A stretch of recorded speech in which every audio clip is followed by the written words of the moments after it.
everyone, and welcome back to our Golden 20s. My name is Tegan, and I'm joined with my co-host, Sadie. And Hi. Today we're going to talk about all of the things that no one tells you about post-grad life, which I feel like we might get passionate about because we love talking about work, and I don't know. We hope this will resonate because we're creeping up to graduation time. But before we get into that topic, we wanted to start with a Tuesday 10, which I feel like we haven't done in a while, but maybe we have. I don't know. It's basically we share our top 10 favorite things that we have been loving recently, old school YouTuber favorites style, and we try to influence you. So Without being paid a commission. yeah, I well, feel like exactly. we always need to flag that. Yeah. I wish. That should be my goal for like next year is like to actually be paid to talk about these things. But no, we genuinely love these things. So Sadie, do you want to start us off with your 5 of the 10? Yes, I would love to. I feel like my list is a little bit all over the place, but that's okay. It's just I haven't really been like watching, listening to, or reading things that are like stand out amazing. You know what I mean? So mine are a lot of like products and a little random. But first thing on my list actually isn't that random. And I probably talked about it before. You guys know that I'm in a spring cleaning frenzy over here. And I'm in a rental apartment that is very white. So my number one thing on my Tuesday 10 is Mr. Clean Magic erasers. Love it. Again, I feel like people are like, okay, no, this girl has to be paid to talk about this because we're in our 20s, and why is she so excited about Mr. Clean Magic erasers? Guys, honestly, I just started using magic erasers like, I don't know, the past few years, and they're actually a game changer. I first used them on my bathtub to get rid of like years of built up like soap scum and like shampoo, conditioner, all that crap, and I was so amazed at how well it worked. And now I use them everywhere. Like I'm like scrubbing my backsplash around my stove, and there's like months of bacon grease on there. You know what I mean? Like it's just like literally my favorite thing, and I use it on everything, everywhere in my house, and it is the hero of spring cleaning. So how to mention that first off the hop. The rest are a lot more fun things, starting with the Glow Recipe Watermelon Glow Sunscreen with SPF 50. This is a product that I just recently started trying, and so far I'm loving it.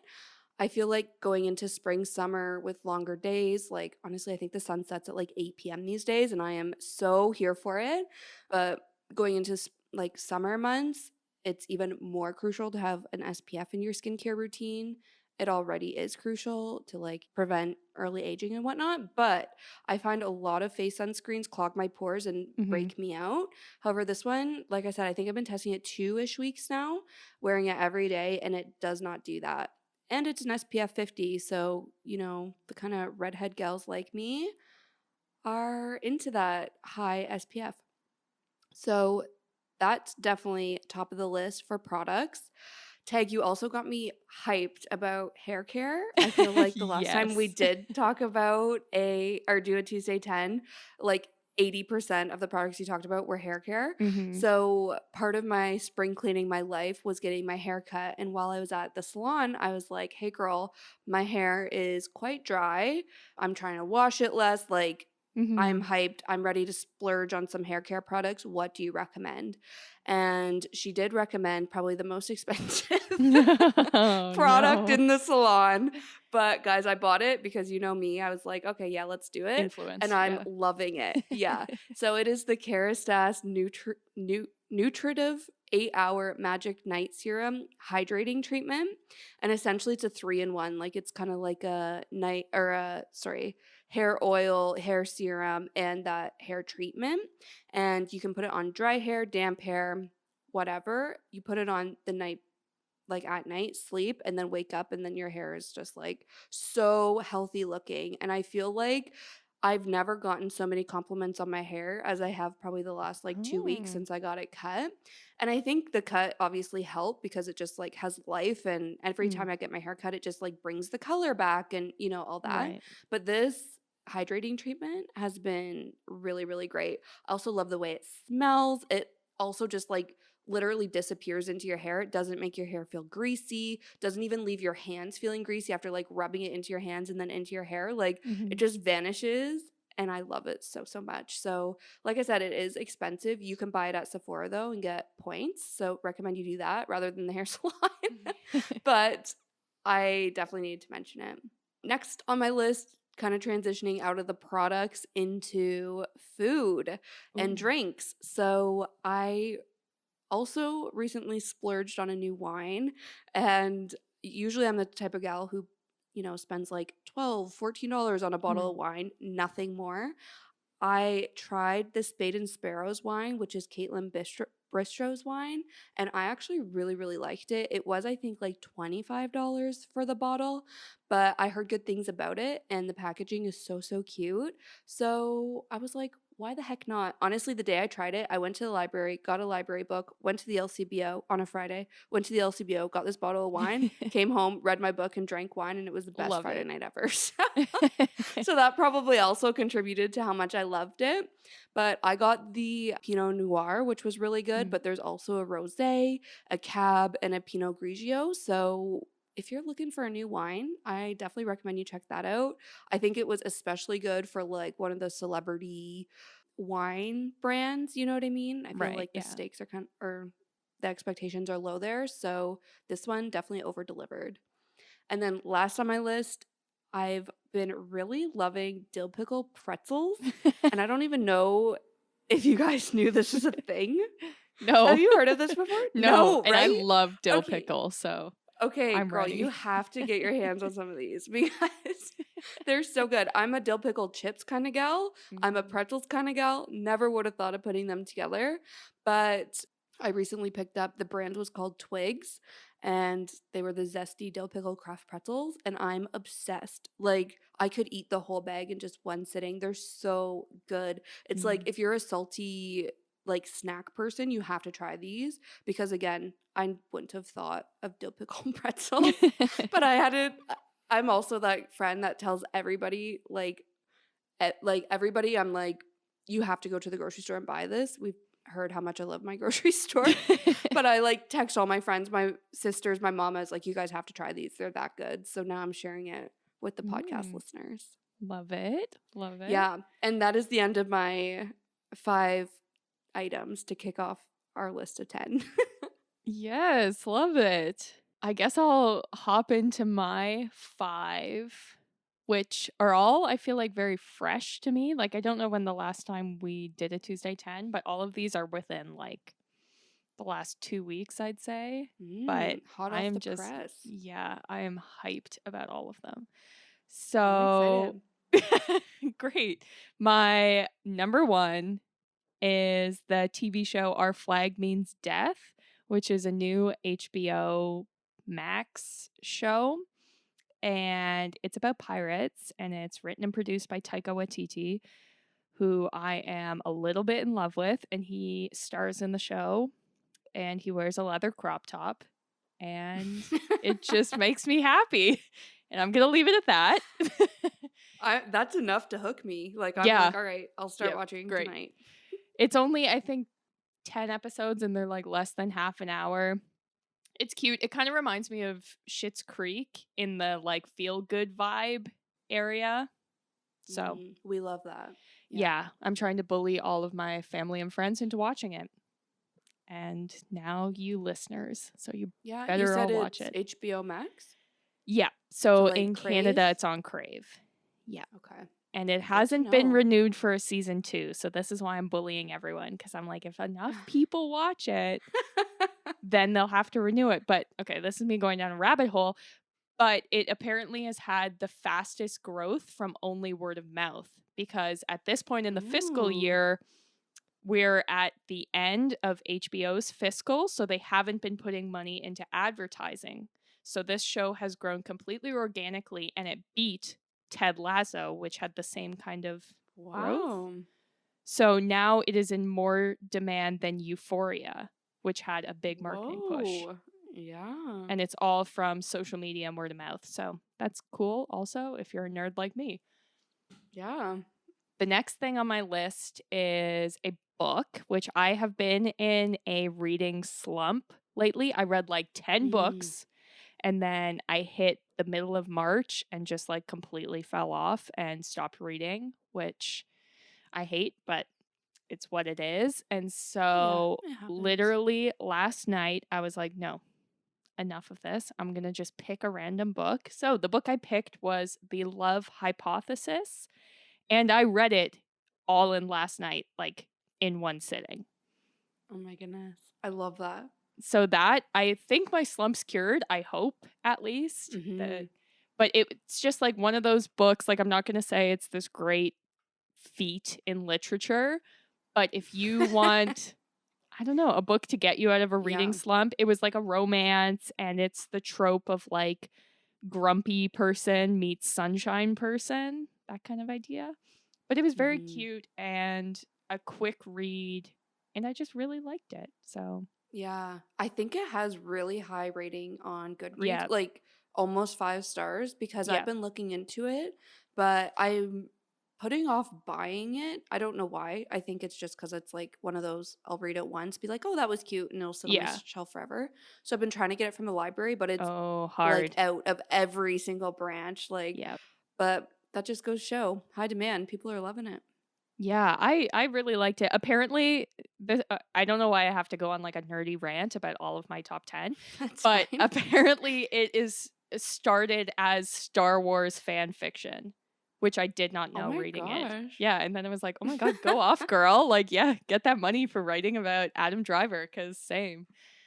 That is so funny. So, yeah, that's an interesting lens I think to read it through because they mentioned some Star Wars stuff and I was like, "Oh, I see Mm, what you did there." But that's not why I read it. That was a random fact I just happened to yeah, learn. But interesting. anyways, my third item is also a sunscreen and mine is the La Roche-Posay Anthelios. I don't know. That's not how you say it, but whatever. Tinted mineral sunscreen.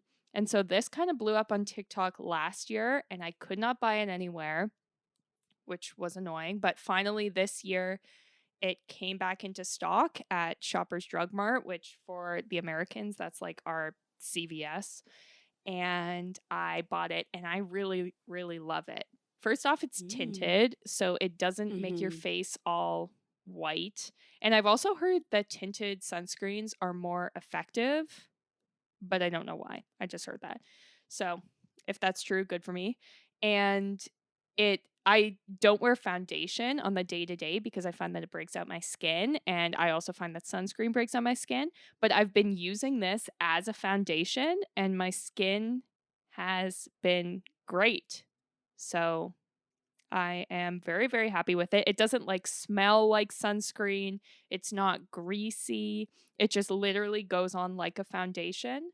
But I think mine's like SPF like 40 or something. Like it's somewhat Mm-hmm. high for a product like that. So I Yeah. really love that. It's a bit expensive. Like a lot of these higher end SPFs I feel like are expensive. So it is a bit expensive, but I think of if I was buying a cheap sunscreen and a foundation, it's definitely cheaper Mm-hmm. than that. So, Yeah. yeah, been loving that. Next on my list is actually inspired by you, Sadie. It's the Noda guided journals, which you got me one as a Christmas gift. You got me the gratitude guided journal, and I've really, really been loving it. Like, I was never a big journaler, I'd have to like force myself to journal at the beginning of each month. But this was a daily journal. And for some reason, it's just like that clicked with me, and I've really been enjoying it. So I just picked up a new one because I've almost filled up my gratitude journal. And so I purchased the wellness journal, which has you journaling Oh. in the morning and the night. And yeah, I'm hyped to start it. It's kind of similar to the like 5 minute journal, which are Mhm. like all over TikTok and Instagram. But I've actually heard, like, I've never used a 5 minute journal, but I've heard that the binding can fall apart and it's for a $30 journal can feel cheap. Whereas the journal I just bought was $15. And mine, like, I've used to the end and it is still fully together intact. So yeah, I wanted to throw those out Yeah. there.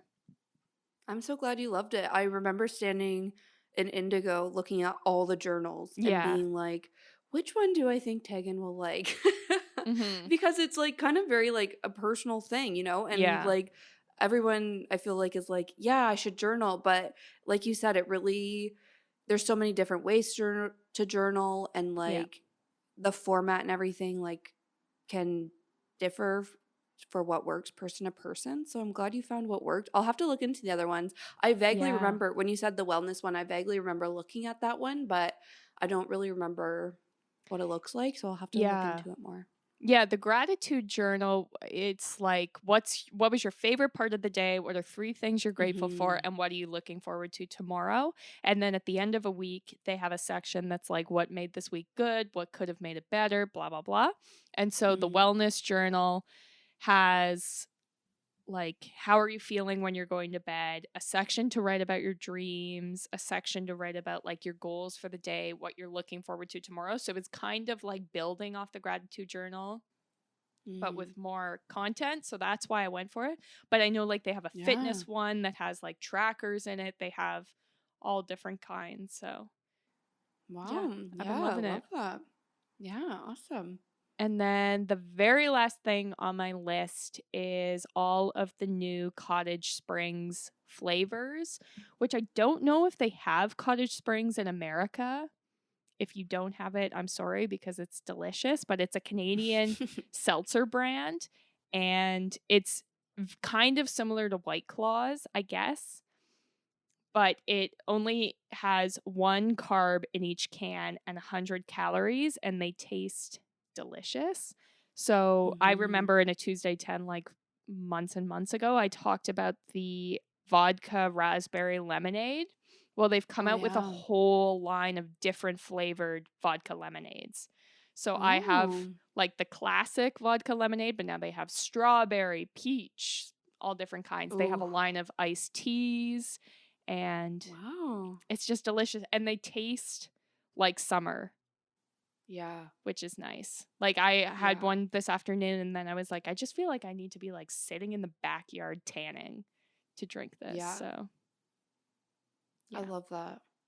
Yeah, I heard White Claw also came out with some new flavors, so we'll Yeah. have to give those a try too. Yeah, I picked some up but I haven't tried them yet. I've had the watermelon, but they have some other ones I haven't tried. I know in America they've had them for a while and I'm jealous. I also Mm. know like in America there's now a Bud Light that's 0 carb, which I really want to try. They have like espresso Mm. martinis in a can, which I also want to Wow. try. And Our so American I'm listeners are jealous. like, is Canada that depressing? Yeah. Like, yeah, guys. Yeah. Yeah. It's We sad. we get things delayed, but yeah. Yeah. Girl, I feel like we're ready for summer between our Yeah. sunscreens, your cottage spring, my dill pickle pretzels. Like, Yeah. we're ready for a picnic. We're ready No for, kidding. yeah, just some warm weather hanging Mhm. outside. I love it. Speaking of warm weather, it's almost graduation time for Sure is. any of our listeners who are doing that college, university life, Hmm. which I'm jealous. I feel like the vibes in April were like immaculate because I was just always so excited. And summer in college and university, you get 4 months instead of like 2 when you're in high school. So Hmm. And none I when was you're a hyped. working adult. I know. That's the worst part. The first Friday of patio season, and I'm sat at my desk working. I'm like, why am I doing this? What's the point? Can't focus, nothing. No. It's like I'm not even working. I'm just like my head is in the clouds. I'm on a Yeah, patio mentally. Like, who are we trying to fool here? exactly. Yeah. And I do think too, like, as much as, the college university life is so exciting, but I feel like at the end of your program, if it's 3, 4 years, however long, even if you're older maybe than us and you're still in school, but you're just like graduating now, like I think it's exciting to look forward to a new chapter and to Yeah. leave school behind you and, start working full time. But I do think that there's not really much talked about the identity crisis that happens there. Mm. Like, it's such a change in lifestyle, it's a change in just like I don't know, responsibility in a lot of Yeah. cases. And for a lot of people, it's the first time you're really self sufficient, doing your own thing, and you can do literally anything you want to do? So it can become overwhelming. And I feel like it can also become isolating because in school, you're put with other first years, and then you figure it out together. Where when you leave school and you're just Mm. figuring out, a job on your own or figuring out a job or living on your own, like Yeah. a lot of the time it can feel like you're doing this all on your own. You're not with that forced to be with those like-minded people or whatever. So I think it is important to talk about, and I feel like Mm. that's kind of where we want to go with this episode. Yeah. Reassure you if you're feeling these things or you're feeling off and you can't identify why, like hopefully this resonates with you and hopefully you just know that you're not alone. Like this is a big pivotal moment and it's okay to feel that way? Yeah. Well, I feel like part of the problem is too that there's such an expectation of what life looks like when you graduate. And I don't know if this is Mhm. perpetuated by like movies and TV shows or Instagram or wherever it is. But it's like the thought is, okay, college is done. So that means I go off and I get a great job and I have an amazing apartment in the city and I have a paying job. So now I have a cool new wardrobe and I go out every night with my friends because I don't have homework to do. And yes, this is what my life is going to be. When it's like, I can't think of a single person in my life who that's how their life turned out to be, like it, Mhm. and things aren't often as linear as your expectations are. And so maybe you do get a great job, but then you can't find a great apartment or, Yeah. whatever it is, or you get a great job, but it's not paying you well. So you don't get to go out every weekend with your friend. Like the expectations are so high and it makes sense because you're working hard for 4 years or 5 years, 6 years, however long you're in school. But the work doesn't stop, unfortunately, Mhm. when you graduate. It's just a different type of work. Yeah. It reminds me of that line in Sex and the City where Carrie's like, in New York, you're always looking for a job, an apartment, or a boyfriend. Yep. And it's like, honestly, that's not just New York City. It's like in your 20s, even Yeah. probably into your 30s, Yep. and maybe into your 40s. Like, that's it exactly. Life's not linear. As soon as you have one thing and everything seems to be in place, something pops up and Mhm. something has to be adjusted or something like that. So I Yep. think that's a great spot to start. And I think for the people where it does look like their life is linear and things just work out for them, I feel like that can be, like you said, social media, maybe like making it look that way when it's not actually, or those people, it's not fulfilling to those people because they're just hustling and not enjoying the ride. You know what I Yeah. mean? Like they're the ones that might burn out before they're 30, which I feel like that was me. Like Yeah. even if it does look like some people's lives are working out, it doesn't mean that everything is sunshine and rainbows and they're ahead of you. Like, Yeah. not at all. Well, or even like maybe this is specific to my experience, but as someone who graduated from film, there were a couple people in my grade who like, okay, got into the film industry right away, got apartments downtown Toronto, killing it. And it was because their parents were in the film industry. And Mhm. so Yeah. it's like they're obviously living a different experience than the people who are like, I'm trying to forge my own way. And not that Mhm. one's more noble than the other, but it's like everyone's on a different journey. And Yeah. like some people have student debt, some people don't. Some people are on their parents' cell phone plan, some people aren't. Like everyone's experience is different. And so that's why I feel like it's hard when the expectations are all the same when everyone's life is going to turn out a different way. Yeah, definitely. I think you touched on this, but another shock I feel when you're no longer in school and starting to build your life on your own is just how expensive it is, Yeah. especially if your goal is to live in the city. And I say the city as in it could be any major city near you. For us, it's Toronto, and Toronto rent is insane. Yep. Like, so insane. Also, socializing, like, especially Yeah. post pandemic, like, Yeah. it is so expensive to go out. And I know cities like Toronto, I've heard New York's the exact same way, where going out for drinks is and like socializing over dinner, like that's a key part to the culture. But that is Mhm. such an expensive thing to do. And I think why it's so expensive, especially when you're first graduating, is you're not probably making 100 grand right out the gate. Yep. You know what I mean? Like you're funding this life off an entry level salary. And you probably also have student loans, or at least I did. I had student loans where it took me 2 years to pay them off. And Yeah. that was through like aggressive payment plan. So I think that's a like hard truth nobody tells you. And if you're someone who doesn't have support from parents and doesn't really have a plan B, you have no choice but to make it work.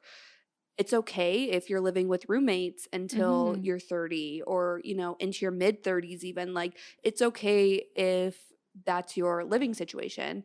I also want to normalize, and I don't know if this is necessarily a good thing to normalize or not, but to be totally honest, like how I did it was I had to have a second job, and it Yeah. sucks like that is normal. But if you're in that case where you're like, this is the life I want to live, but I can't afford to live it, like that was my mindset. So I was like, I'm going to have a second job, and there's no shame in that. At least there wasn't, like, because it was Yeah. funding the life I wanted to live. Or maybe it's monetizing a side hustle or doing, picking up, you know, small tasks and side hustles that your friends Yeah. might shame you for or whatever. Like, don't be embarrassed by that, because we're kind of just doing what we need to get by and to live the life we want to live. Yeah, even like there's no shame in when you graduating moving back home if that's an option to you. Yeah. Especially in Toronto, like my first job, most of the people I worked with were in their 30s and they were still living at home because of the way rent is in Toronto. And like if that's the path you decide to go down because you're like I'm going to live at home until I pay my student debts, or I'm going to live at home until I've saved X amount, like, that's fine. That's, I Mhm. think, even more normal nowadays than it was when we graduated, which wasn't that long ago, but I like to think. But Yeah. still, it's, I think, a good option for lots of people. And like you mentioned, living with roommates, living within your means, you're going to have an apartment that's maybe a little bit out of the city, but you get to live close enough that you can then work in the city, or living in a really small apartment. Like I've lived in a basement apartment when I first moved to Toronto. I lived in a really tiny condo, and it's like that's just what you've got to do sometimes. As much as it Mhm. sucks that it's not the expectation of like the beautiful loft apartment like you'd see in a sitcom, I still get to live in the city and work in the field I studied and enjoy all the perks of that. So it kind of Yeah. comes down to what is the most important to you, I think. Yeah, 100%. I saw this thing, I think it was on TikTok, and I just did a quick Google to fact check, but somebody said how they recently had the realization that in the first season of Friends, the characters are only 24 years old, or they're supposed to be 24 years old. And it's Oh. like, how validating is that? Because then they go on for like 10 years, and it's Yeah. at, you know, the end of the 10 year when they're in their 30s that they start getting married, they start, Yeah. you know, buying a house, having kids. Like that really puts it into perspective, because you might feel like, oh yeah, I'm still living with my parents, or I'm still living with roommates and I'm 26 years old. But it's like, girl, that's fine. You're only in season 2 or season 3 Yeah. of Friends. Like, you know, I thought that was such Exactly. a fun way to look at it. I also just before we like transition off the money and expenses piece, I also want to just say that take paying off your student loan takes a lot of discipline, and it is discipline worth having. And I say that, I don't know how to word this properly, but I feel like it's easy to just pay the minimum payments. And I think it's normalized to pay your student loans into your 30s. Like if you've gone, especially through multiple rounds of school and whatnot, it's easy to be like, I'll just pay the minimum payment and it'll take me however long it takes me. But Right. guys, for me, it was so liberating to be like, no, I'm going to pick up a second job. I'm going to pay aggressive amounts every month. And it's done in 2 years. Like it was a goal. And I feel like now that it's done and behind me, like now that's why I can afford to live on my own. And, you know, I don't have that debt hanging over me as I go into the second half of my 20s. And it's liberating, but I feel like it was really hard to do. So if you're in that situation as a new grad, I think getting real about your finances and your financial goals is something you should spend time thinking about and like journaling out and talking to somebody about even, and put in the work if it's going to be, rewarding and help liberate you into the next phase of your life. Yeah, I wanted to throw out too, like, this is kind of something we've touched on earlier, but things are expensive. And so you can't just keep living your life like you are in college and university, or at least like I was, where it's like, I'll spend my money and then, it'll work out probably. It's just like when you get a job, you need clothes that you can wear to the job, and buying a Mhm. lot of clothes is expensive. Partying's more expensive. Like when you're in college, you can go to a bar that's 2 steps away and has cheap drinks for, students. Yeah, go Whereas, to a house party, drink warm yeah, beer, it's all good. when you're on your own, it's like, okay, every time I go out, well, am I going to dinner? Okay, that's going to be $50. Am I getting drinks? Then I have to take transit, so that's $3 each way. And oh, I need a new outfit, and I need to text everyone to organize it. Like that kind of stuff. That's why it's so fun to like embrace it when you're in college and university, because when you're out, it is so much harder to organize. It is so much more expensive. And as much as it sucks to be like, yeah, once you graduate, you get like a bit more serious about that kind of stuff, it's kind of the reality about it Mhm. all. And it's the same with like student loans. You're like, yeah, I'll worry about that when I worry about it. But then it's like, okay, once you're getting your paychecks and you're trying to pay to go out on a Friday night, you kind of have to be serious about it and come up with a plan. Yeah. Definitely. And I think in the like situation of student loans, for me it was also I didn't want this part of me once I was in a relationship. If I Right. met Yeah. somebody and started thinking about like buying a house, having kids, like I Yeah. didn't want to be like, "Oh, by the way, I have X amount in student debt." Like, no, let's just Yeah. deal with that, like let's make that a priority so it's not hanging over me and I can actually be like, I'm done with school. I don't owe the government anything for my schooling. Like, this Yeah. is actually, a closed chapter and now it's on to the next thing. Yeah, exactly. So, Yeah. speaking of the next thing, I think we can talk a little bit about employment post grad, Mhm. because obviously, for a lot of people, you go to university or you go to college because you're trying to get a certain type of job. Mhm. And for a lot of people, I know, at least in my case, a lot of people I went to school with were like, yeah, once I'm done with this place, I'm going to be a film director for Marvel. And it's like, yeah, that's a great goal. But in reality, finding a job, period, is pretty difficult. Mhm. And like, I know we've talked in the past that kind of doing a job search is a full time job in itself, but Mhm. it's a full time job that you are not getting paid for. And so the reality of it is that you might have to take a job that is not in the field that you studied to pay the bills while you continue to hustle Mhm. for your dream. Totally. And just to get experience as well. Like, Yeah. I think in my case, I was working, I'll just like share a personal story because I feel like it is relevant, but I was working part-time retail Yeah. up until I graduated, and essentially they were like, we're hiring a full-time manager again at a retail store. This is when I worked at Anthro, and they Yeah. were like, would you be interested in the role? Like, we'll hold it for you. Once you graduate, you Mm, can start full-time. And I feel like some of my friends looked at that being like, well, no, you're going to be graduating college. Like, you can get a job doing what you actually want to do. You know, like you can go work in marketing, you can work in buying, product development, whatever. And in my mind, I was like, but this is a full time job that yeah. I would be turning down. And yes, it's in retail, which I knew wasn't the end goal for me, but I was like, yes, I'll accept the job. So I literally graduated Friday or Thursday and started full time on Monday. And Hmm. while I was working full time was when, like you said, Tag, it was really a job to pay the bills, and like Yeah.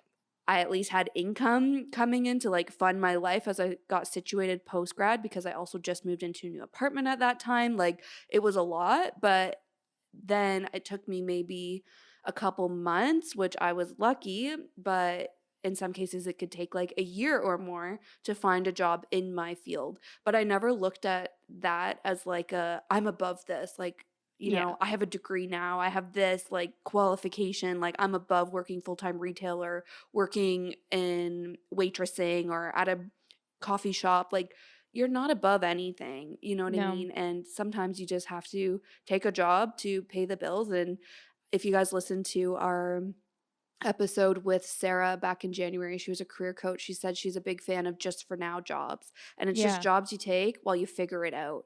And I think that's exactly what that was for me. And it was also a stepping stone, because Hmm. another big piece of this is, you touched on this, Tag, but indirectly is you don't start with your dream job. Like if you want to be a director, a producer, if Yeah. you want to be a CEO of a company, like you don't just walk out of school and into that role at a company one day. Like you have to get experience. And every job you take, even if it's those full-time retail jobs, the full-time waitressing, working at a coffee shop, like you are getting experience in, you know, working and even in like communicating and working with other people that will become critical and crucial for your success in your long-term career. So don't overlook that. Yeah. And you don't know who you're going to meet at that job Yes. or how it could set you up later in life. But like you talked about, this is maybe a stupid point, but you talked about how you had like a discount when you worked at Anthro and you bought a lot of clothes and they still last you. Like that's a kind of Hmm. a crude, I don't know, statement about it, but it's like Yeah, that yeah. literally is showing how that job that you had is setting you up for the career you have now. Maybe in an Totally. obvious way because it's like you got clothes, but it's like you can find situations like that all the time. You don't know who you're running into or the connections you're making. Yes. So, So, no so true. job. This is kind of why I feel like you should always try and take your job seriously too. Even if Yes. it's like a just for now job, that doesn't mean like you don't care and blow it off all the time because Hmm. you don't know who's there with you, the connections you're Yeah. making. Yeah, I actually think that kind of goes into our next point about networking and Yeah. mentors. And honestly, when you're in school, I feel is when it really began for me anyway. And if you're listening, you're like, okay, didn't really prioritize networking in school. Like, it's not too late if your career's just starting. Like, this is a Mhm. great time. But view literally everyone you meet in a work setting as a network connection that can help you eventually get to where you want to go. And I think going back to what we're saying about, you know, people picking up second jobs and part-time jobs, a lot of people do this. So in my case at Anthro, there was a marketing manager at Tangerine Bank working there part-time for the discount. And it was like, well, I'm in marketing, you know, like Yeah. this is now a connection. Or going back to school, my professors ended up being a lot of mentors to me, which I'll touch more on mentors in a minute, but also they were connected to the industry. So they were able to like recommend me for jobs. And, you know, it really becomes, or actually, even from my second job to my third job, it was somebody I met at my second job essentially like help recruit me to the third job. And you just never know who you're going to meet, like you were saying, Tag. So view everybody you meet in a work instance, even customers. Like if you're Yeah. working and serving customers, view your customers as a network because they might end up working for some crazy company that you want to work for down the line or be in a powerful position where they can hire you, but they know what kind of worker you are from dealing with you in a customer to like worker relationship. So don't overlook the power of networking. Yeah. Also, for mentors, I think they play a huge role. And I think when you say the word mentors, people view it as something super formal, but it really doesn't have to be. It's just literally anyone you can lean on for career advice. And probably typically somebody who's on the same path as you, who's gone through things and can give you actionable advice.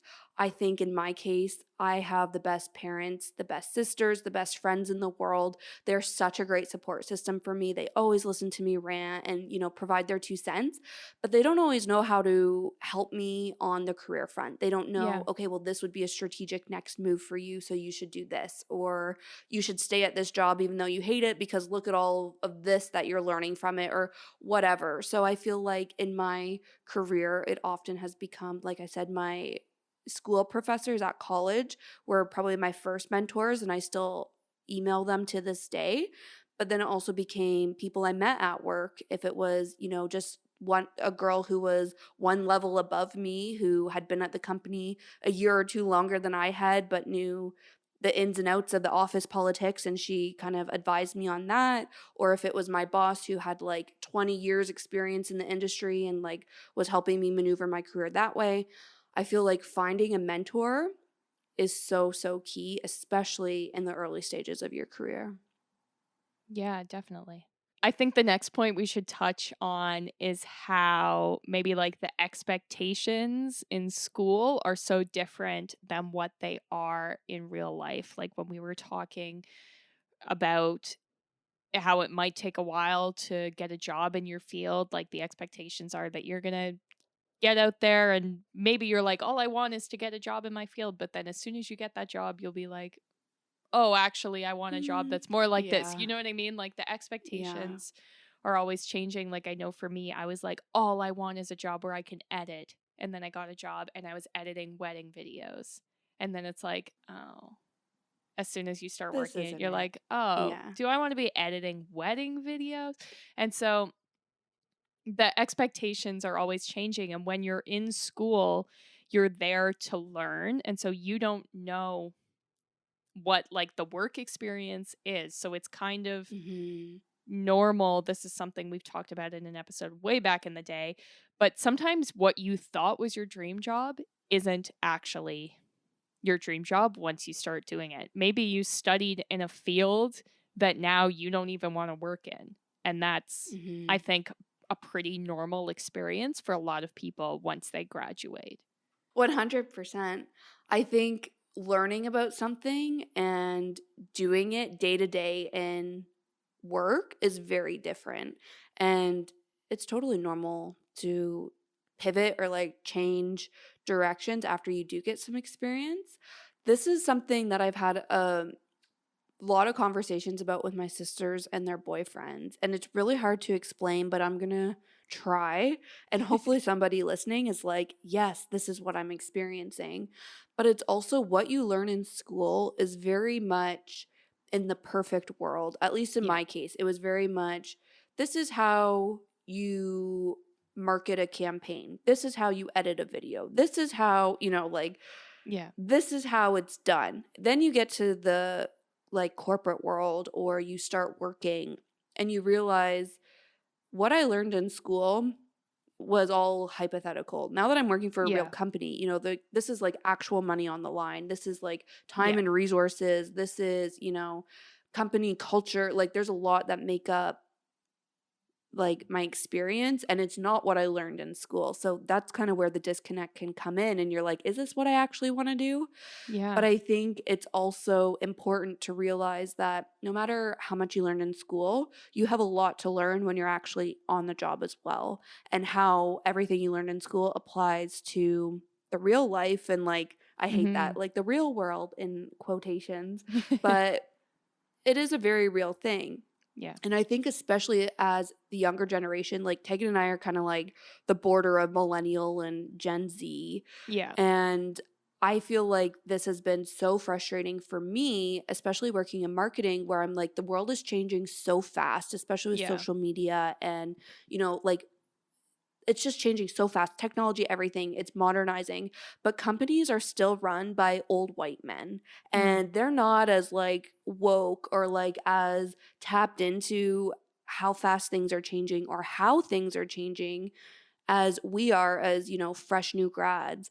And it can become extremely frustrating and discouraging to show up to work and be like, all I see is opportunity. Like, Yeah. this is what I learned in school. If we did it this way, it would be so much better. Like, you know, it's so discouraging. And I think that can also cause you to wonder, am I doing the right thing? Like, Mm. is this what I'm supposed to be doing? I thought this was going to be fulfilling, but it's not. Yeah. So that's something to take into consideration, as well as remembering that change is slow. So I think a lot of industries are way behind, and what you learn in school can be very modernized. And, you know, at least in my case, it was very much like, this is how you use social media, this is e-commerce, blah blah blah. Then Yeah. I started working retail corporate jobs, and they were like still way back. They didn't have e-commerce, they didn't have social media, and you're kind of like helping bridge that gap for them, but it takes a long time. And again, it can become so frustrating, and you feel like you don't fit into, that company, or you're just frustrated with how slow things go. But it is important to get that experience and learn on the job rather than just Mm. write it off and be like, this isn't for me, on to the Yeah. next thing. Yeah, for sure. I think Yeah. the last point we wanted to talk about that was negative. I know it sounds very negative, but there are positives to the post grad that we're going to talk about.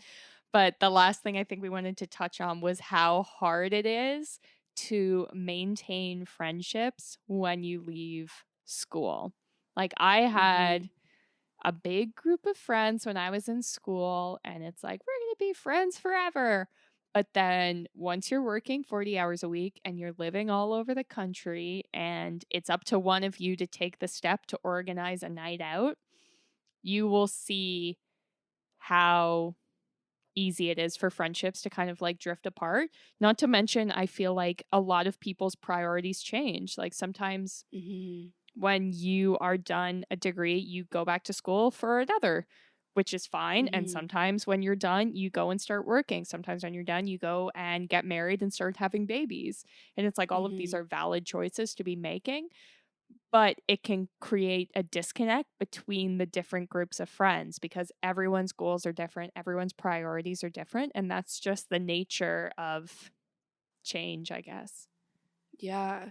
I know. I think it's so easy in school to make friends and be part of these bigger friend groups because, like, in my case, living on campus, it was like, Yeah. of course I, have close friends because I see them all the time, and it's just like that proximity friendship. But after you graduate, friends might start moving. And yeah, like you said, we all just take on different like phases of what's next in life. So I definitely think that's worth calling out, because again, it can feel isolating and be like, Yeah. is it me? You know what I mean? And I think we have a whole episode about how outgrowing friendships Hmm. evolving is totally normal and like a big part of your 20s that nobody really talks about.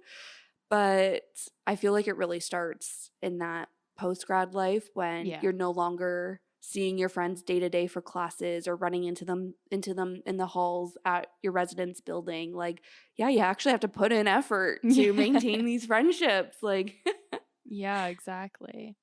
Well, and then I think we'll end it with maybe talking about some of the positive things that happen when you graduate yes. because it's not all negative. In fact, it's really, really great. Something we talked Yes. about in like a previous episode is how nice it is that when you are working compared to when you're in school, when it hits 5 o'clock or when it's like, 5 o'clock on a Friday, you get to stop thinking about work. You're Mhm. like clocked out.